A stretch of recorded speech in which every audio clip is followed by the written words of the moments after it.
there's only one thing that counts. You win it. Second best is not going to help.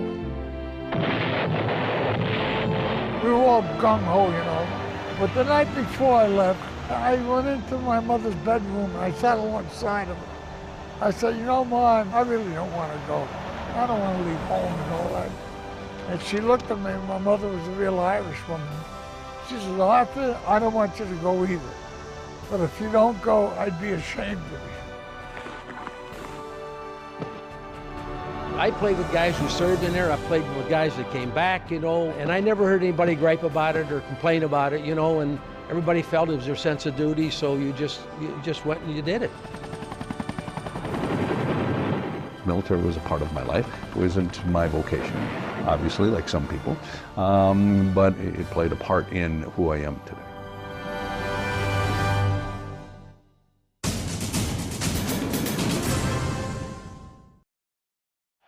When professional athletes hit the field of play, the battlefield is often far removed. War is a headline in the paper or a piece on the evening news. These men are focused on the game, their opponent, bringing home a win. The line between the playing field and the battlefield wasn't always so clear. For a number of years, baseball players and football players moved seamlessly from a team uniform to a military one and back again. They served with a sense of duty, for a love of country, and for some, there would be no more opening day, no more championship games, no more ticker tape parades. What motivated an athlete to move from one field to another? For many, it was a single moment in history. A date which will live in infamy. December 7th, 1941. United States of America was suddenly and deliberately attacked by naval and air forces of the Empire of Japan. For the first time in U.S. history, the safety of America's shores was called into question. Young men from around the country answered that call. Among them, names more suited to the back of a jersey than a set of dog tags. Williams, Donovan, Feller. For these athletes, there was no hesitation. They knew they had to serve. In many ways, the response reflected what was going on in the country, and it reflected the country's response. I think so many of the athletes, when I talked to them, said that they felt that the country was in trouble. You know, that there was a real sense that, hey, when Pearl Harbor hit, you know, this isn't good. You know, this isn't going the right way. They saw Germany, you know, just going through Europe, and then with the Japanese entry, they felt, you know, our country's in trouble. We need to do something. And so, just like every other American, they reacted, and they felt that, you know, service was what mattered most. It didn't matter what you were doing and what your occupation was. Service to the country was the most important thing at that time, and so they did their part. Bob Feller was an Iowa farm boy in his 6th year in the majors when the world changed in an instant. His 3A classification allowed him to stay home and take care of the family and the farm. But for Bob, when the news came down, staying home was not an option. Well, the day of Pearl Harbor, I was on the way to Chicago, which is halfway between Cleveland and Des Moines, where I'm from, right near Des Moines area, Van Meter, Iowa, about 15 miles west of Des Moines. I heard about the attack on Pearl Harbor. Went in and made a phone call from the Palmer House Hotel to a friend of mine in Washington, and he said he'd fly out on Monday and sign me up on Tuesday, and it was Gene Tunney, the undefeated heavyweight champion of the world, who was the head of the Navy Physical Department. So I went to War College up in Newport, Rhode Island, and came out and took my gun crew to the Alabama.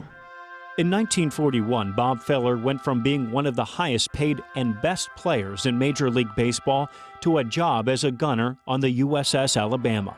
He saw combat on board the ship from 1943 to 1945, and although baseball was a part of his military life, there was only one W that mattered. We played catch on board ship a lot, even sea, and when it wasn't too rough, or when the military obligations, you didn't have to be standing around your gun or having your helmet on or your life jacket and looking for the enemy. So we played catch. Well, when they had the Army-Navy World Series, the Admiral Nimitz, in charge of all the Navy in the Pacific, he wanted me to come back and pitch in the Army-Navy World Series, and the captain asked me if I wanted to do it. When we were in the Philippine Sea, and I said, "Thank you, Captain. If you please radio Admiral Nimitz, I thank you very much for the invitation, but he's going to win the Army-Navy World Series anyway."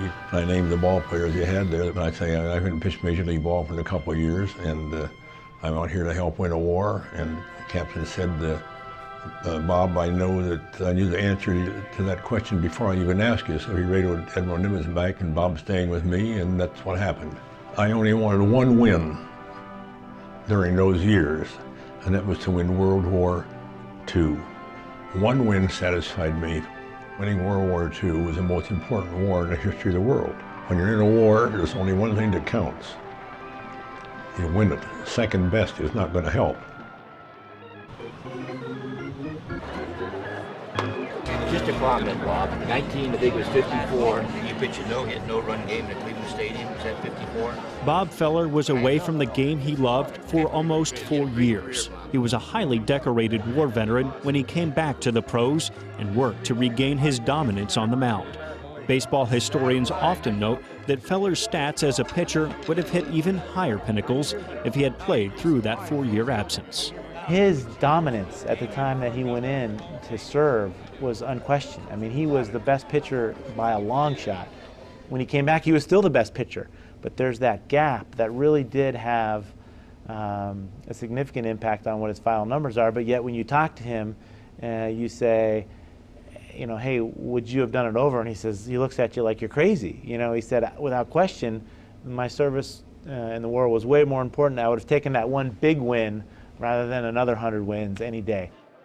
Bob Feller was elected to the Baseball Hall of Fame on the first ballot in 1962.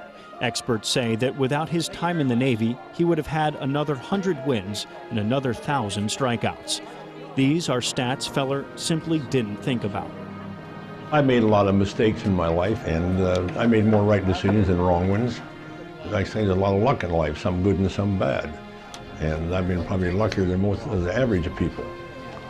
But I have made wrong decisions. I didn't lose 162 ball games by accident because I wanted to. Of course, I wanted a few more than that. The 4 years, or almost 4 years, I lost in professional baseball mean nothing to me. The only thing that means anything to me is that we're a free nation, the greatest nation on earth, and I was part of it. More than 300 major leaguers served during World War II, and some 3,000 athletes from minor league ball. But they weren't the only professional athletes on the battlefield. Guy comes up to us, a soldier, and he says, "You guys join the Army right now, and we'll get you a good job." I said, "What's that?" So "We'll send you to cooks and bakers school." I said, "Get the hell out of here. I don't want to be a cook for the rest of the war."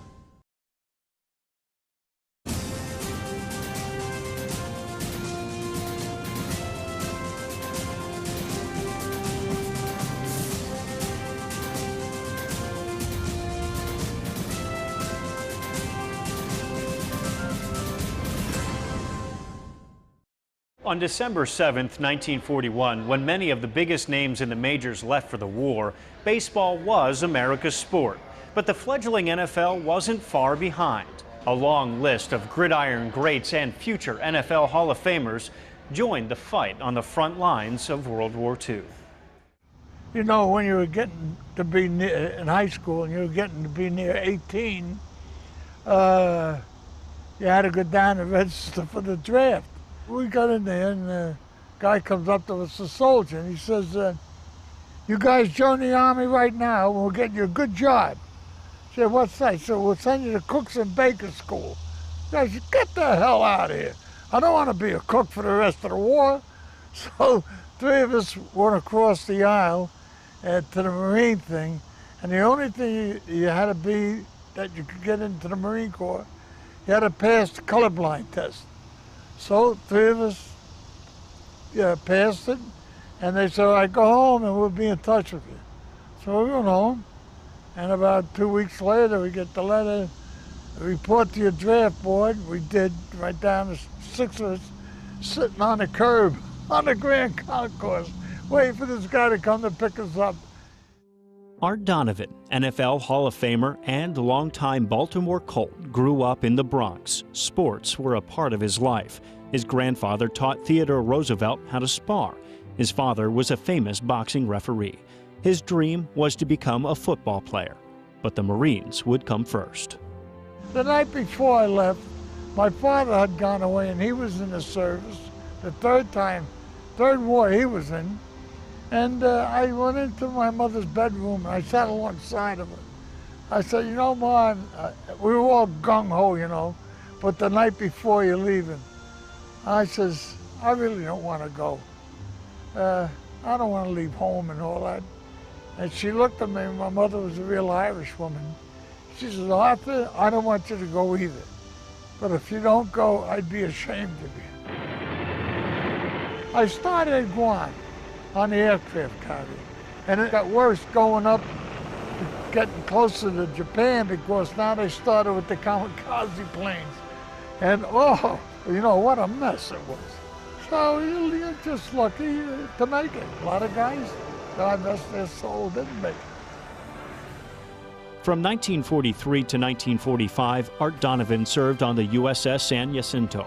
He was told he was in 10 battles, and after his time on the carrier, he went to the Fleet Marine Force, which landed him in the middle of combat on Okinawa. After 4 years in the war, Art came home to the Bronx. I got discharged from Bainbridge, Maryland. We had to go back to Baltimore to get the train to go to New York. That was just a trunk line going up there. And I got off the train, got on the subway at 34th Street, and went up to Bedford Park Boulevard, the train station, the subway station, walked up the steps. My cousin was waiting there for me. And hey, Arthur, you know, and he hugged me.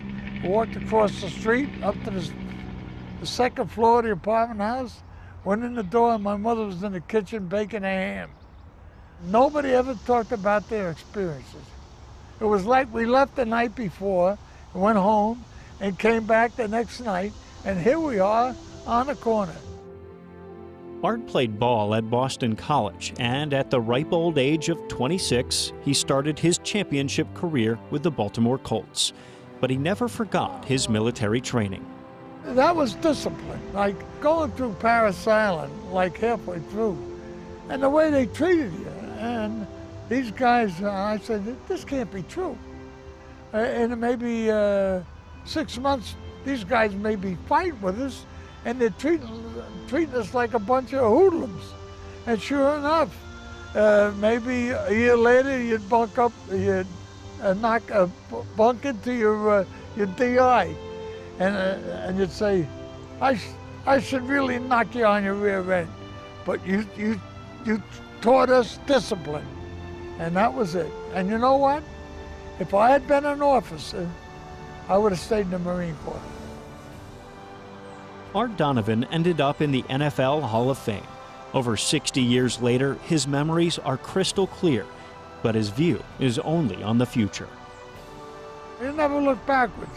I wouldn't never want to do it again, but I wouldn't want to miss it. World War II claimed the lives of 21 NFL men. 2 players, Maurice Britt and Jack Loomis, received the Medal of Honor. And it would not be long before the NFL was represented on the battlefield again.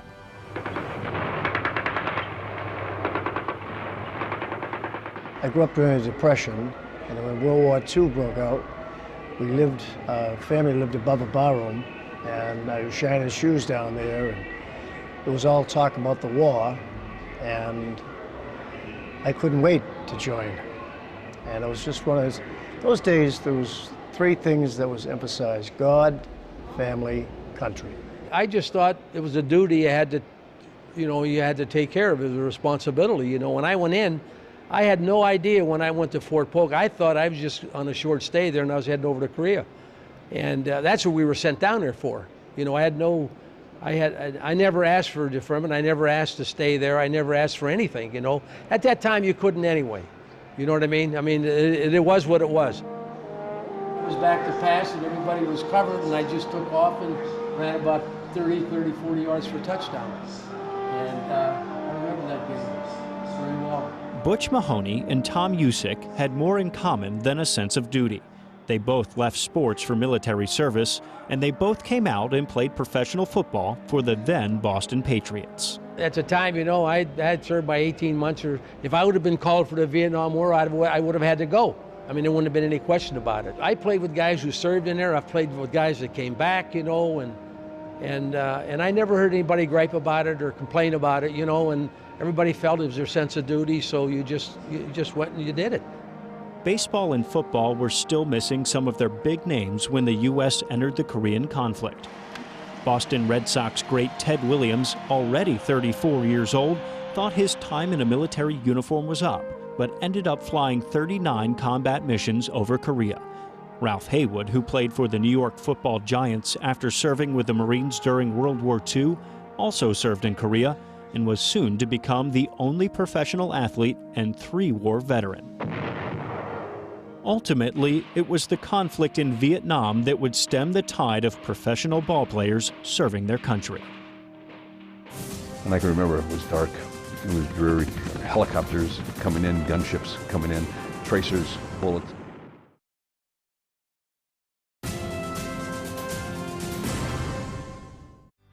I grew up in, Appleton. Appleton was the epitome of life. It was the happy days. It was basically between wars. Eisenhower was president. As I was growing up in the latter part of the 50s, things were fine. Nothing was going on. You lived life. You had the neighborhood. You had your bike. Rocky Bleier grew up playing football. So when the telegram came from legendary coach Ara Parseghian to come and play for the University of Notre Dame, Rocky thought his playbook was set. There was something going on in Vietnam. It wasn't a part of my life. It didn't affect me at that moment in time. So I went to college. I went to Notre Dame in 1964 and graduated in 1968. Was my head in the sand, so to speak? Maybe it was. I mean, my world consisted of trying to get out of school, trying to graduate, getting through class, playing football and playing sports. And that was our focus and not necessarily what was happening, around the world. Rocky Bleier had his eye on the prize, and that prize was a roster spot on an NFL team. For Rocky, the draft meant the NFL draft, and his new unit was the Pittsburgh Steelers. When I came to Pittsburgh, the happiest day of my life was in training camp, and we're going in between meetings, and Bill Austin was the head coach, and he takes me aside, and he said, "Listen, Rocky," he said, "we got this letter in the mail, and accidentally it was opened, and it was my 1A classification." He said, "We think you are good enough to make this team, and we will take care of this for you." It was 1968. Many professional athletes were finding themselves places in the reserves or the National Guard. It was also the height of the war, and the clock on Rocky's draft notice was ticking. It was now in October, and so I went down to the office to ask, is anything happening with this 1A classification that I do have? And he said, "Well, do you know anybody back in Appleton?" When they said this, I knew I was in trouble. And then with a conflict that is taking place, a war that is happening over here, all of a sudden touches my life in this regards. So I get drafted. I got drafted like thousands of other young men during that period of time. And so you have choices. I mean, you have choices in your lives of what you can and cannot do. So the choices, what? Choices, well, I can leave the country. Well, I don't want to do that. I can I can go to jail. Well, that's a choice, well, I'm not going to do that. And be a conscientious objector, I couldn't do that. And so it was to serve. Within 24 hours, Rocky was signed, sealed, and delivered to the United States Army. May 1969. Rocky Bleier was thousands of miles away from Pittsburgh and the Steelers. His new formation was in the jungles of Vietnam. He was 4 months in, and the report came down that there was enemy activity in the area. And I can remember it was dark, it was dreary. There was helicopters coming in, gunships coming in, tracers, bullets going back and forth. I remember a helicopter getting hit. They were trying to extract those wounded out of that area, and we finally got to Delta Company.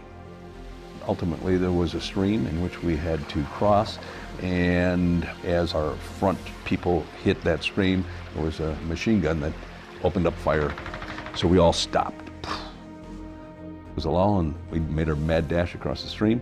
Nothing took place. All of a sudden, mortars started to come in. And they started to move out, amidst mortar fire, running as fast as possible, till there was silence. And then shots broke the stillness, and boom.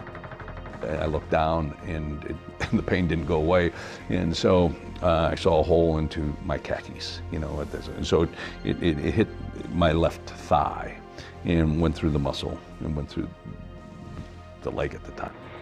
The fighting continued. Where there had been mortar rounds, there were now grenades. All of a sudden I saw another grenade come flying through there, and it hit Tom Murphy, my commanding officer, on the back.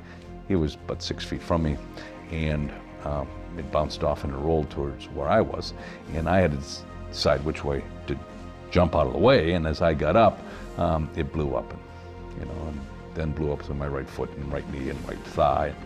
Rocky Bleier, who had won a national championship at Notre Dame and had played a season with the Pittsburgh Steelers, a guy who made his living on speed and finesse, was on his way to Tokyo to hear if he had a future playing football. When I was in Tokyo, and I asked my doctor whether I could play this game of football again, and I did, and I asked him, and his response was, "What are you thinking about?" I mean, basically it was like, "Oh, are you crazy?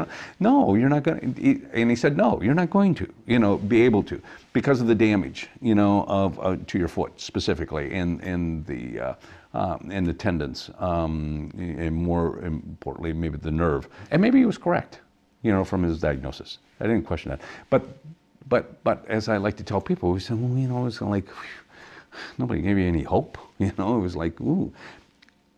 I got a postcard in the mail. 2 lines. It said, "Rock, team's not doing well, we need you. Art Rooney." And there becomes the crux of the matter. They didn't need me. I mean, but he took the time and the effort to write, to let you know that you're in his thoughts, okay, and they want you to come back. Rocky went back to Pittsburgh and got back to work.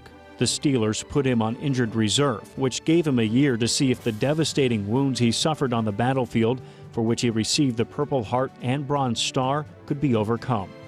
Against all odds, the views of some coaches, and his first doctor's advice, Rocky Bleier returned to the Steelers' backfield in 1971, 3 years after he came back from Vietnam. When I came back, I became a story. This kid from Vietnam, who was here once before, got wounded, now trying to make the Steelers again.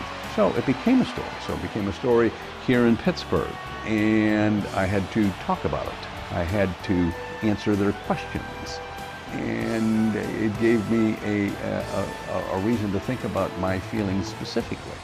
That was repressed by every other veteran that ever came back, because nobody asked them how they felt or what they thought about this war.